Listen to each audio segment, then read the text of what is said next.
Welcome to Time Audio. You're listening to Time's 10 Questions podcast. For more interviews, please visit time.com/10questions. For nearly 3 decades, Jon Bon Jovi has been rocking out before crowds of screaming fans all over the world. The Jersey heartthrob, who sold more than 40 million albums in the U.S., is touring behind his latest album, Lost Highway. Thanks very much for joining us today, Jon. Thank you. All right. We have a number of questions from all over the world.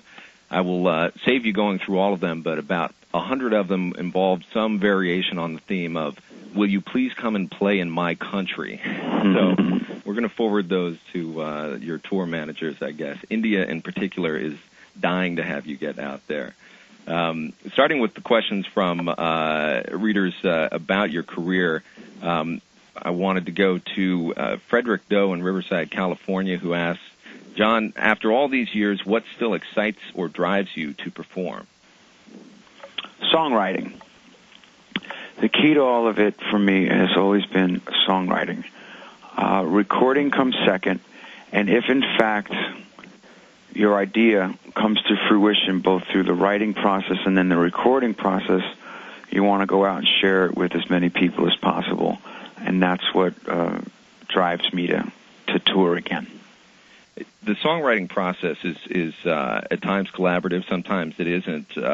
Aaron O'Reilly in London, Ontario, wants to know if the dynamics of your band has changed over the years.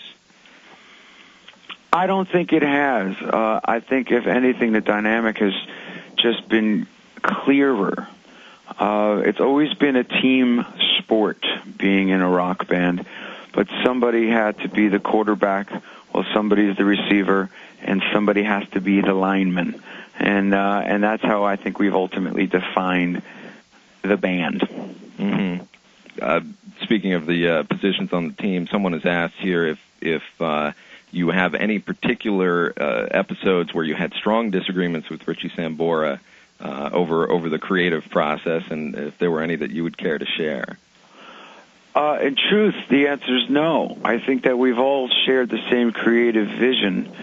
And again, as it relates to the previous answer and the roles that each of us play, each of the contributions are equal, though some of them aren't as highlighted.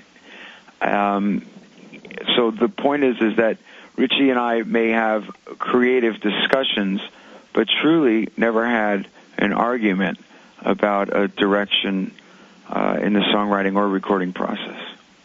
But now, Bon Jovi as a band has gone through so many changes over the years, and the last one, obviously, to more of a country flavor for this last album. How do you guys change in sync like that?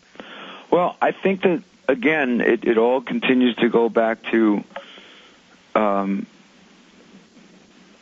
someone being the leader, someone being the right-hand man, others having to carry out the plan. So in the case of the band, it's obvious that I'm the leader, and it's the general direction that I feel, and Richie understands that, and then the guys have to collaborate, as their parts fit. How we've remained successful, I think, is by remaining true to who we were. Never was there a time when trends came and went, or fads and fashions had both come and gone, that we decided to jump on anyone else's bandwagon. And that's probably, in retrospect, what differentiates us from a lot of our peer group. When we grew as a band, we did it naturally without having a rapper when rap was in fashion, or pretending to be from Seattle when grunge was in fashion, or learning how to dance like a boy band when boy bands were in fashion. We just grew up and grew in public, and fortunately 100 million people came along for the ride. All right. Some people are still, I guess, a little bit skeptical of the country turn. Larkin Werner in Pittsburgh put it very succinctly. Are you going country on us? No, I I want to clarify how the country moniker came to be. There was to better clarify what this record is. It's a Nashville influenced Bon Jovi record. But in haste, I started to tell people that I was in fact making a country record, not thinking of the several definitions of country.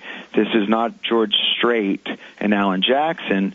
It's more in keeping with Keith Urban and Sugarland and Big and Rich. Okay, so it's Bon Jovi first, country second. Bon Jovi first and period, influenced by the Nashville sound. Okay, excellent. Now, a lot of folks were asking about what you advise children who might be interested in sort of following in the rock footsteps. Rosemary Moak in Philadelphia says, are any of your children musically inclined, and how would you feel if someday they wanted to start their own rock band? They're starting to show some inclinations, though I have never pushed it on any of them, simply because let them find it in their own time the way I did. And if they ever chose music as a living, of course I would encourage it, but I would always, first and foremost, just encourage it as a source of great pleasure and something that will never let you down. So playing a musical instrument is something that'll stay with you for the rest of your life and can be a good friend to you. You have also done a lot of things outside of music. Obviously, acting has been one of them. Jesse Moon in Sinton, Texas asks, what is the coolest thing that you've had the opportunity to learn from being an actor? Humility. That was the greatest gift given to me from acting. And I could tell you that I learned humility when I went to an acting coach who not only made you pay 10 lessons in advance and sit outside on the stoop until it was your hour, and that was all well and good, but when you are not the creative mind, when you are not the writer, the director, the producer, or the star, it adds a great humility. In essence, to use a comparison to music, you're the bass player. Mm-hmm. You perform your part, people say thank you, and then you're asked to leave, and we'll call you when it's finished. So it added I had all the exuberance of youth, starting over again in something with all the wisdom of somebody who had been through as much as I had been through.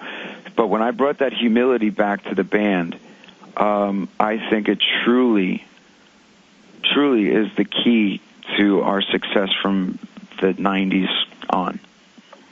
In what way? Because if you really look back at Slippery When Wet, New Jersey, Blaze of Glory, anything I touched seemed to be platinum.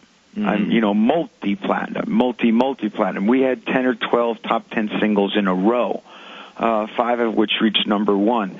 Slippery When Wet was that milestone album that you're really lucky if there's 50 of those in the careers in the history of the pop music culture. Mm-hmm.